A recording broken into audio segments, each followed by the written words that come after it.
அந்த முழு வீடியோ அவர் என்ன சொன்னாருன்னு தெரியாது. அந்த கிளிப்பிங்ஸ் கட் பண்ணி போடுற வீடியோல பாத்தீங்க அப்படின்னா அவர் சொல்றாரு, விடாமுயற்சி டோட்டலி ஃபெயிலியர் தான். நானே தான் 100 தடவை சொல்லிட்டேன். ஆமா, விடாமுயற்சி மிகப்பெரிய ஃபெயிலியர் நானே தான் சொல்லியிருக்கேன். குட் பேட் ஆக்லையும் பெரிய வசூல் மாதிரி ஆனது மாதிரி தெரியல அப்படிங்கிற மாதிரி தான் கட்டிங் எடுத்து போடுறாங்க. விடாமுயற்சிக்கும் குட் பேட் ஆக்லையும் சம்பந்தமே இல்லை.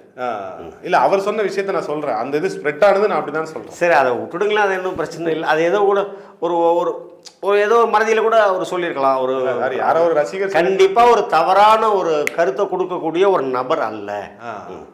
இப்போ ஓவராலா இன்னி வரைக்கும் அது ஓடிட்டு இருக்குன்னு சொல்றாங்க இல்லையா சார் படம்? நீங்க அப்போ மொத்தத்துல உங்கள் தியேட்டர் அதிபர்களுக்கு அது ஒரு நல்ல லாபகரமான படம் தான். திரும்ப சொல்றேன், தியேட்டர் அதிபர்களுக்கு லாபமான படம் தாங்க. அவர் திருப்பூர் சுப்பிரமணிய சாருடைய தியேட்டர்லயும் லாபமான படம் தான் அது. அதெல்லாம் ஒன்றும் இல்லை, மாறுபட்ட கருத்தோ வேறுபட்ட கருத்தோ இருக்கவும் முடியாது. இல்லை, இந்த ஒரு விஷயங்கிறது வந்து ரசிகர் சண்டையா மாறிட்டு வருது. விஜய் ரசிகர் என்ன பண்றாங்க, ஒரு படம் தான் ஓடுனுச்சு, நீங்க அதுவும் மொத்தமா போச்சா அப்படிங்கிற அது ஏதோ அவங்க பொழுது போகாம ஏதோ பேசிட்டு இருக்காங்க. அது நம்மளுக்கு அது ஒரு பெரிய ஒரு விஷயமா நம்ம அதை எடுத்துக்க வேண்டியதில்லை.